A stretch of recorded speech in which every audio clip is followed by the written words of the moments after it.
आज के सत्संग में आप सभी भाई बहनों का बहुत बहुत स्वागत है। आज के सत्संग का विषय है जैसा संग वैसा रंग। देखिए, हम सब का जीवन इन दो शब्दों के इर्द गिर्द ही घूमता है। अर्थात हम जीवन भर क्या बन पाते हैं, यानी कि हमारे जीवन में किसका रंग चढ़ता है, जिसका हम संग करते हैं। देखिए, मनुष्य अपने जीवन में अगर सत्संग करता है तो सत्संग का रंग उस पर चढ़ता है, यानी कि उसके जीवन में सत्संग का प्रभाव दिखने लगता है। यदि मनुष्य अपने जीवन में कुसंग अधिक करता है तो हमारे जीवन में फिर कुसंग का ही प्रभाव पड़ता है। देखिए, प्रभाव पड़ता है या रंग चढ़ता है, दोनों एक ही बात है। एक बच्चा जब जन्म लेता है तो माँ का संग मिलता है, उसको पिता का संग मिलता है, या घर पे दादा दादी या परिवार के अन्य सदस्यों का प्रभाव पड़ता है। उनका जैसा जैसा संग मिलता है वैसा वैसा बच्चे की मिट्टी पर कहो, बच्चे के व्यवहार में धीरे धीरे उन गुणों का समावेश आना शुरू हो जाता है। देखिए, अक्सर जब बच्चा स्कूल में जाना आरंभ करता है तो अक्सर माता पिता इस चिंता में रहते हैं कि हमारे बच्चों की जो मित्रता है, दोस्ती है, उन बच्चों से ही हो जो पढ़ाई में होशियार हों, अच्छे संस्कारवान हों, उनके माता पिता भी अच्छा व्यवहार रखते हों। देखिए, सभी माता पिता की ये इच्छा बनी रहती है ना, कि जैसे हमारे बच्चे के मित्रगण होंगे तो वैसा ही प्रभाव फिर हमारे बच्चों पर भी आता है। जैसा कि हम सब जानते हैं कि 25-30 साल पहले तो मोबाइल भी नहीं था। उससे और 20-25 साल अगर पीछे जाओ तो लोगों के घरों में टीवी भी नहीं होता था। लेकिन आज के युग में, वर्तमान युग में तो देखिए, सभी के पास टीवी भी घर में रहता है और बच्चों के पास लगभग मोबाइल भी सभी बच्चों के पास लगभग आजकल आ गया है। तब ऐसी स्थिति में बच्चे या किशोर अवस्था में जितने भी हैं वे इस बात से अछूते तो नहीं रह सकते, क्योंकि देखिए, ये सभी टीवी या मोबाइल एक जीवन का अंग बन चुके हैं। देखिए, स्कूल की या कॉलेज की जो शिक्षा का स्तर होता है उसमें तो देखिए हमारे पास विकल्प नहीं रहता ना। जो सरकार द्वारा या स्कूल कॉलेज द्वारा जो शिक्षा दी जाती है वही हमें ग्रहण करनी ही होती है। लेकिन ये जो टीवी का या मोबाइल का या घर पे कोई आपके जो पुस्तकें आती हैं, यानी कि साहित्य घर पे कैसा आता है, तो इसके बारे में तो हमारे पास एक विकल्प रहता है ना, कि देखिए, जैसे आप टीवी पर प्रोग्राम आ रहे हैं तो आप ऐसा कौन सा चैनल ऑन करते हो, विकल्प है ना, हमारे पास चॉइस है। इसी तरह देखिए, मोबाइल में भी बहुत सारी जानकारियां हैं। सबसे विशेष बात तो आज इंटरनेट की दुनिया है। देखिए, आप जो सी भी साइट खोलते हो वहीं की ही सूचनाएं आपके पास आने आरंभ हो जाती है ना। आप अगर गाड़ी में बैठे हो तो आप अपने एफएम पे कौन सा स्टेशन लगाते हो वहीं के गाने आने शुरू हो जाते हैं। यानी कि हम जैसा जैसा फ्रीक्वेंसी पे ट्यून करते हैं, जो सी साइट खोलते हैं, वहीं की सूचनाएं कहो या जानकारी कहो या जैसा भी वहाँ का ज्ञान है, ये सभी चीजें हमारे अंतःकरण को, देखिए, हमारा अंतःकरण में जो मुख्य रूप से मन और बुद्धि आते हैं, वैसा ही फिर हमारे अंतःकरण में इन चीजों का प्रभाव पड़ने लगता है। प्रभाव क्या, फिर हम धीरे धीरे वैसा ही बनना चाहते हैं, या यूं भी कह लो कि हम फिर एक समय ऐसा भी आता है कि हम वैसा ही बन जाते हैं। देखिए, मेरा तो ऐसा मानना है कि सभी के जीवन में देखिए 8-10 आदमी ऐसे होते हैं जिनका उसके जीवन पर प्रभाव होता है। अक्सर ऐसा ही देखने में आया है कि देखिए फिल्म जगत की जितनी हस्तियां हैं उनकी संतानें भी फिल्म जगत में ही आ जाती हैं। इसी तरह राजनेता है, कोई उद्योगपति है, या कोई खेल जगत में है, या कोई शिक्षा के क्षेत्र में है। तो देखिए बच्चों को या युवाओं को घर पे वैसा ही वातावरण मिलता है, वैसे ही लोगों का घर पर आना जाना होता है। जब अपने माता पिता के साथ ऐसे ही लोगों से मिलना गिलना रहता है तो फिर बच्चों में या युवाओं में वैसे ही संस्कार पड़ जाते हैं, यानी कि उसका प्रभाव फिर हमारे जीवन में पड़ना शुरू हो जाता है।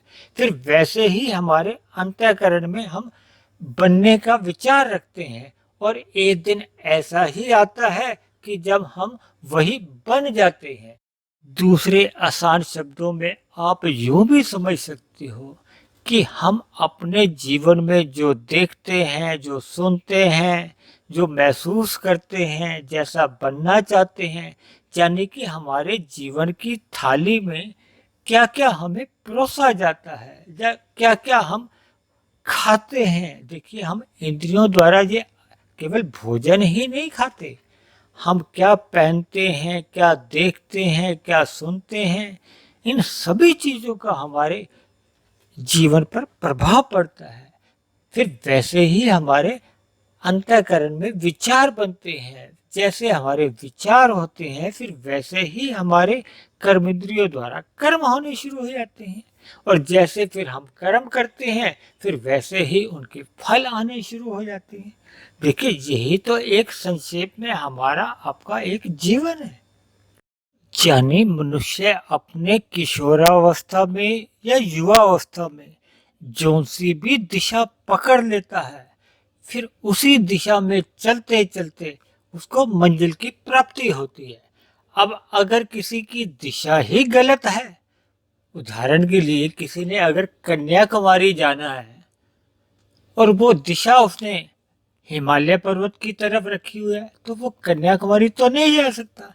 इसी तरह किसी ने अगर हिमालय पर्वत की ओर जाना था और उसने दिशा पकड़ ली है कन्याकुमारी की ओर, तो ऐसे में वो हिमालय पर्वत की जो उसकी मंजिल है वहां तो वो कभी भी नहीं पहुंच पाएगा। दूसरी बात, जैसा कि आप और हम सभी अच्छी तरह इस बात से परिचित हैं कि वर्तमान युग कल युग चल रहा है। दूसरी एक विशेष बात, देखिए कलयुग चल रहा है, सतयुग चल रहा है, द्वापर चल रहा है या त्रेता चल रहा है, ये केवल मनुष्यों के लिए है। यानी कि मनुष्य योनि में हम और आप ने जन्म लिया है ना, ये केवल हमारे आपके लिए ही युग परिवर्तन है। एक पक्षी के लिए या एक पशु के लिए या पेड़ पौधों के लिए, कीड़े मकोड़ों के लिए युग परिवर्तन एक महत्वहीन है। यानी प्रकृति की जो 84 लाख योनि जो शास्त्रों में कही गई है उसमें केवल मनुष्य योनि के लिए ही ये युग परिवर्तन एक महत्व रखता है। शेष अन्य सभी भोग योनियां हैं तो उनके लिए ये युग परिवर्तन महत्वहीन है।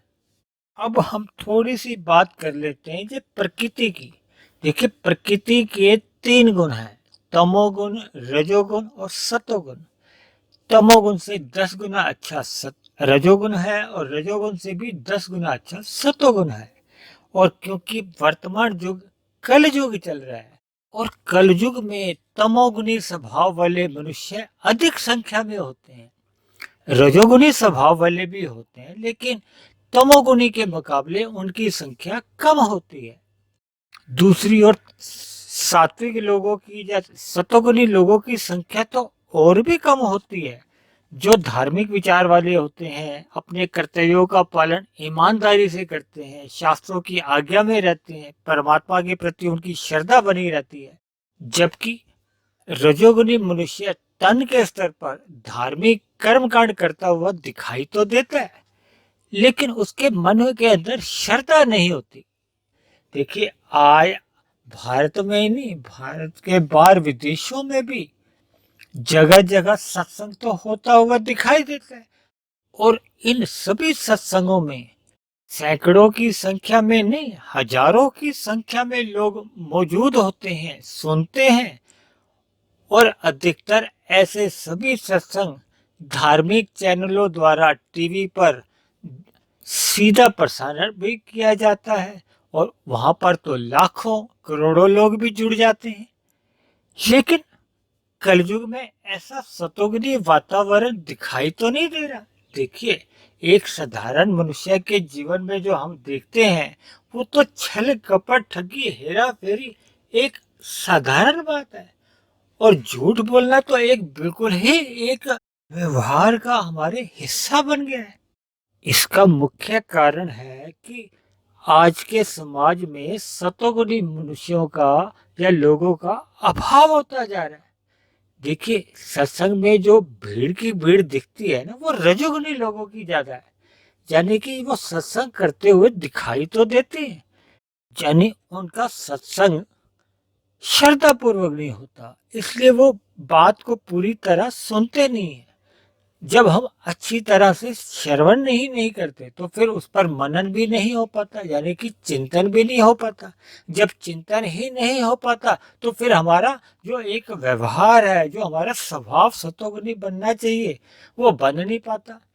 जबकि सच्चाई तो ये है ना कि हमारे जितने भी कर्म होते हैं, लगभग 90-95% हमारे रोजमर्रा के जो कर्म है वो स्वभाववश ही होते हैं। और अगर स्वभाव हमारा रजोगुनी है या तमोगुनी है तो फिर कर्म हमारे सहज ही तमोगुनी होंगे या रजोगुनी होंगे। तो ऐसे में सतोगुनी कर्मों का अभाव होता है, जो कि आप और हम समाज में देख ही रहे हैं।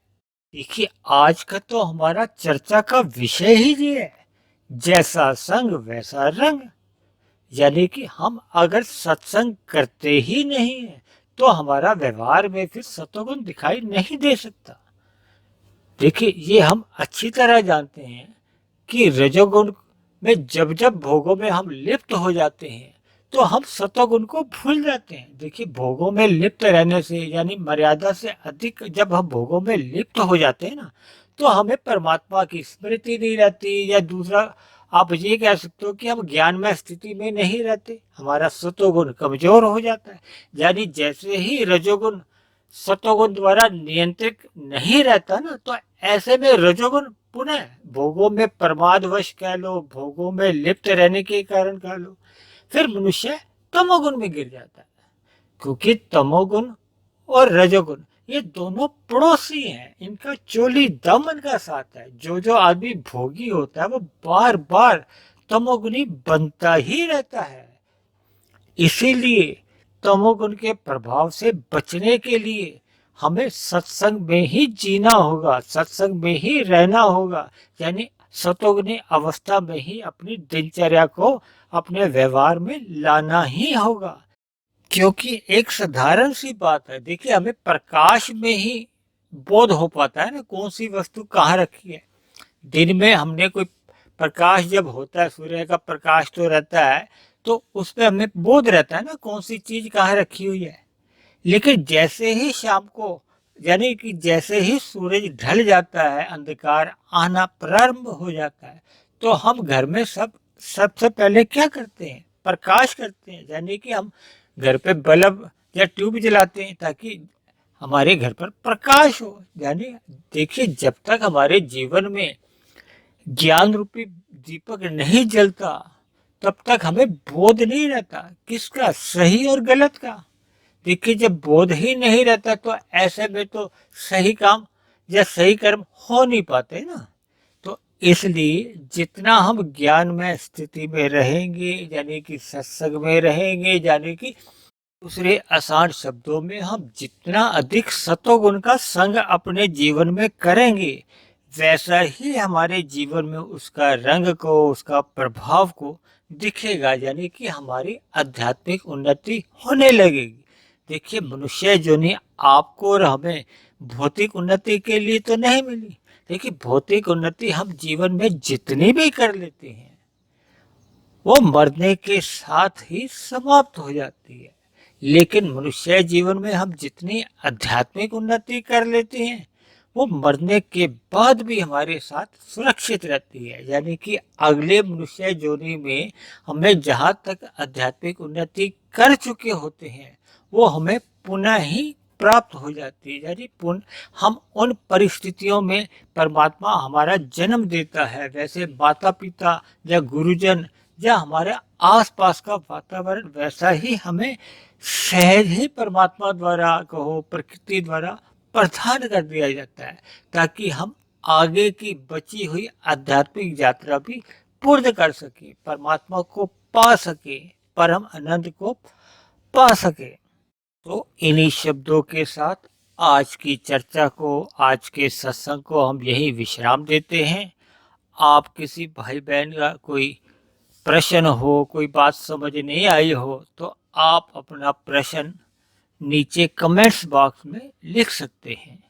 दूसरी बात, यदि आपको मेरे ये वीडियो द्वारा दी गई जानकारी तर्कपूर्वक लगती है, आपके जीवन में कुछ आध्यात्मिक उन्नति होती है, तो मेरी आपसे विनती है कि आप मेरे इस चैनल को स्वयं भी सब्सक्राइब करें और अन्य इच्छुक भाई बहनों को जो परमात्मा को जानने की जिज्ञासा रखते हैं या जिनके जीवन में कुछ आध्यात्मिक प्रश्न है, आध्यात्मिक विषयों पर ही बात सुनना पसंद करते हैं, ऐसे सभी भाई बहनों को भी प्रेरणा दें, प्रेरित करें, ताकि मेरे इस चैनल को अधिक से अधिक लोग सुन सकें, ताकि समाज में एक अच्छा वातावरण बन सके, ताकि कलयुग का जो प्रभाव है वो कम से कम हम आपको प्रभावित कर सके।